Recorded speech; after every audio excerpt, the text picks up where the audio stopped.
Welcome to Camino, little town of Ayegui, next to the Monastery of Irache, for a very famous spot on the Camino, the Fuente del Vino.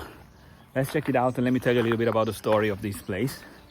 So it's a fountain that, as the name says, it will give you water and wine. But the interesting thing is that it also has a story, right? So it started in 1991 and it became one of the most famous spots in the Camino, like a marketing stunt. Like, let's be honest. It gave a lot of visibility to this bodega, so to this wine producer. But there is something historical true, because the monastery that we just see behind, you can see the bell there, even though the light is not great, but you can see it, has a long history and used to be a place for pilgrims to find some food, to find some shelter. Inside this monastery, there's a legend that one day one of the monks gave a little, like jar of wine to a pilgrim that was really thirsty. And back then drinking wine was definitely safer than drinking water because it was clean.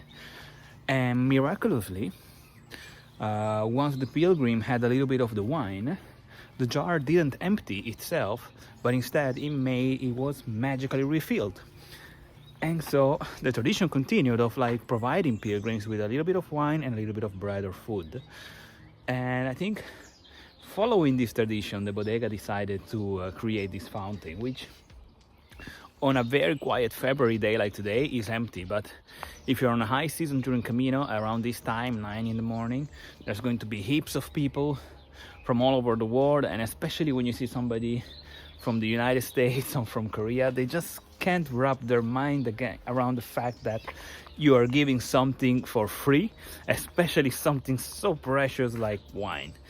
Yeah, crazy, right? But it's true. Different culture, right? But I guess with this gesture, the family wants to preserve a little bit of tradition, and of course they want to get to know each other. And for those who might think, okay, I'm gonna just get a full liter of wine, well, just be aware that up there in a corner, there's a webcam, so they will check out on the people who are drinking too much wine. All right, so let's try finally this wine.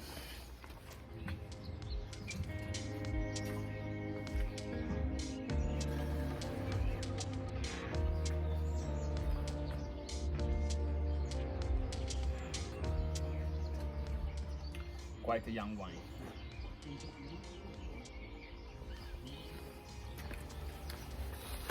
Some Spanish people just came by and they said, okay, that's good wine for calimocho, which is a mixture between wine and Coca-Cola.